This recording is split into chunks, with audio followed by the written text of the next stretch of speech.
Hello everybody, and I'd like to welcome you to Polycom's presentation as Video as a Service.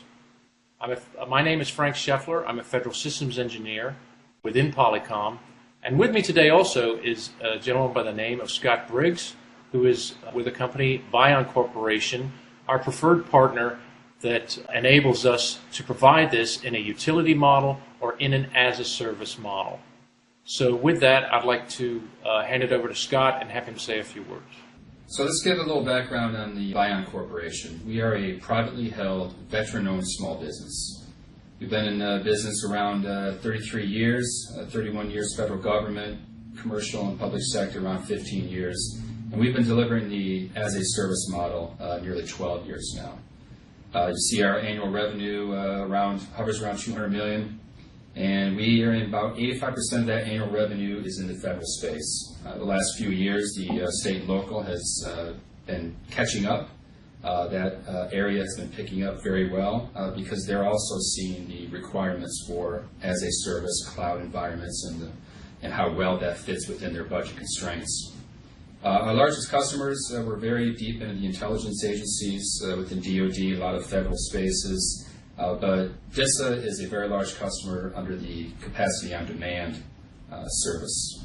We have direct relationships with all the major manufacturers, therefore we're a vendor agnostic organization. We look for best of breed. We deliver best of breed at the best price, and we allow the customer to either request a manufacturer of choice, or we can deliver one based on the circumstances I just mentioned. Now, in the organization, we have about 80% of our organization are engineers. Many of our engineers are TS/SCI cleared, which gives us access in many of the intelligence agencies and DoD agencies around the country. And we don't have a lot of sales and overhead. We are a very engineering-focused environment.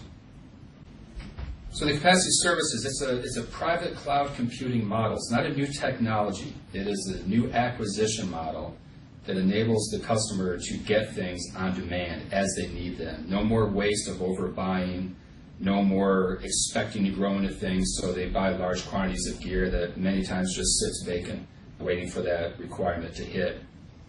It's on-premise. We deliver this on-premise, and we use the agency-defined security regulations. So the same as they do now, just as if they buy it, the gear is sitting in their data center, it's going through the same security requirements. The only difference is they're getting that equipment as a service by buying it. We delivered on our utility model, eliminated the need for capital budget. This is delivered using operations and maintenance dollars. We do not use CapEx dollars for this because it is a service. The great thing about this model is it allows the sysads and the IT staff to focus on really what they were hired for. Instead of sitting in meetings, tracking bill of material, and sitting with vendors trying to figure out the technology and so on and so forth, they're able to actually focus on what they were hired to do, and that is be an engineer. Design applications, install and manage applications. A lot of our customers, the engineers, welcome this environment because it makes them a better engineer. The way we deliver it is we provide service level agreements, and this includes the maintenance, it includes uptime, it includes the ability to flex up and flex down as their requirements change. Many times missions do change over time, so we give them the ability to flex up and flex down without penalty, without fee, and many times we can do this in under 30 days. The other great thing about it is you have price protection, because we will deliver this as a service model based on whether it's a 3, 4, or 5 year contract, and we can do that under firm fixed price so the customer knows exactly what their not to exceed dollars are going to cost based on the requirements they set up front initially. Many times they will actually see a savings because of the fact that maybe they will not grow as fast as they needed, they originally thought they were going to. So they will realize some savings in that area. So some of our successes in this environment, we actually have about 9 of these contracts within the federal. DISA is by far the largest capacity services contract that we've gotten. Like I said, we've done this for 12 plus years. We have state contracts in various states around the country. We are within DoD. We have an Army customer that just requested a proposal from ViON and Polycom for their video as a service over in Europe. So some of the common questions and misconceptions of this model, this utility model, the first one, and I think Scott answered that, is it off-prem?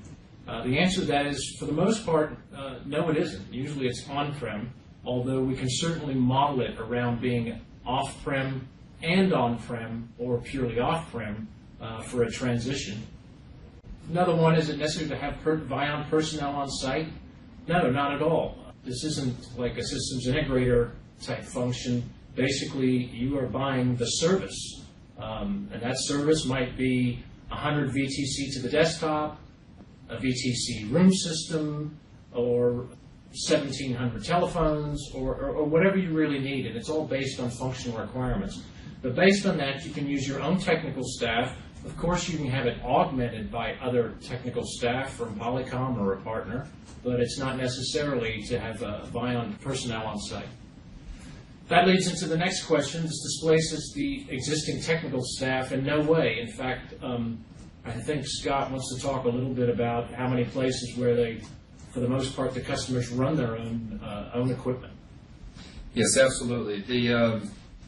We're not interested in displacing any staff, whether it's government employees or other services from contractors or whatever the setup is. That is not our business model. We deliver that hardware as a service. We provide enough of the engineering to install, integrate, make ready for use, maintain through break fix. But once that's done, we allow the technical staff on site to handle it. Now, there are going to be times when the customer will ask us if we will keep an engineer back because maybe they don't have the staff to handle those duties. Well, it's like Frank said, we're very open to helping the customer in any way possible. The next one is the biggest question we get asked the most often: is this just a lease? It certainly isn't a lease, and I'll let Scott talk more about how the utility model actually works and where it is working. Absolutely. That's the one thing we always hear. We start talking about this as a service, and the very first thing people come back is, oh, it's a lease. It's not a lease. A lease will cement people into a fixed monthly minimum, a floor as we call it. A lease is very happy to allow a customer to grow their requirements and grow their architecture, but yet when it's no longer required and they want to shrink that architecture, that's a whole different story. That's where the lease kicks in. They say, no, the floor is up here. You can't go below that floor, and if you do, then you have to pay a penalty or a fee for that. So no, this is a utility-based model that has no upfront cost. What a customer requires on month one is what that customer pays for on month one. And just like we pay for electricity in our homes, that's why we call it utility. That is what they pay for on a monthly billing basis. Another misconception is that sometimes people say it's not secure. Well, being on site, or on-prem, yes, of course it's secure, because basically we're using your existing regulations and security procedures for the equipment that's put in. The last item is often asked by customers: is this new and untested? Often people are fearful of trying a new acquisition model, and I'm going to let Scott talk a little bit more about their experience in this over the years. Thank you. So the utility model has been in place for nearly 12 years. We've got 9 of these contracts going on, and the customers understand if they put in the RFP, they put the language in there that revolves around it being a capacity on-demand environment, that RFP may be met and it can be answered in an appropriate fashion. The problem we see lots of times is when they don't really understand what they're asking for. They may put it in very loose terms and say something cloud-like, and then that opens the door for a lot of misconceptions, and the customer doesn't end up getting what they require. So having the RFP language is extremely important, but it's obviously worth it. Okay, I'd like to talk a little bit now about the types of service and systems that you can get with this utility-based model. So the Polycom Real Presence Room innovations start off with basically our infrastructure, which gives us a high-performance backbone so that when you as a customer use either smartphones or tablets or room systems or desktop systems, that you get the same consistent experience every time. And that's very, very important.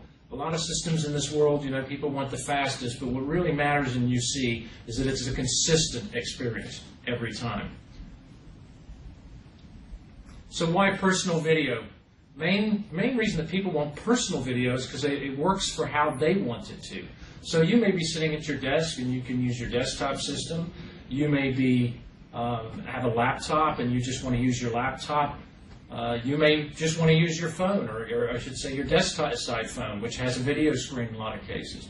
And then some people, either if they're on the road or just caught short somewhere and they need to enter a conference, might use their smartphone just to get into it. So basically what we're doing is giving you the choice to collaborate how you want and when you want. On the large systems, we do have immersive offerings, which are the large room systems. The first one is the Polycom RPX, which is a very large system with a kind of wood-grained effect, 3 screens. The purpose of these immersive systems are that you get the closest true-life experience when you're talking to somebody at a distant end. That's the whole point of this, is that you could have a day-long meeting and it's like they're actually there right in front of you. Let me talk a little bit about Polycom desktop phones. The VVX model line is an extensive line of phones that accommodate pretty much any type of office worker as needed.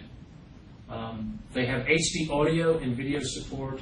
The phones are very well made, very sturdy, which is probably the #1 compliment we get from the customers. They have support for common protocols like SIP, H.2.323, and Microsoft Link. They also have APIs for third-party applications, so you can customize your phones for many needs, for instance, healthcare. They're very simple to use, simple to deploy and operate, and quite beautiful phones.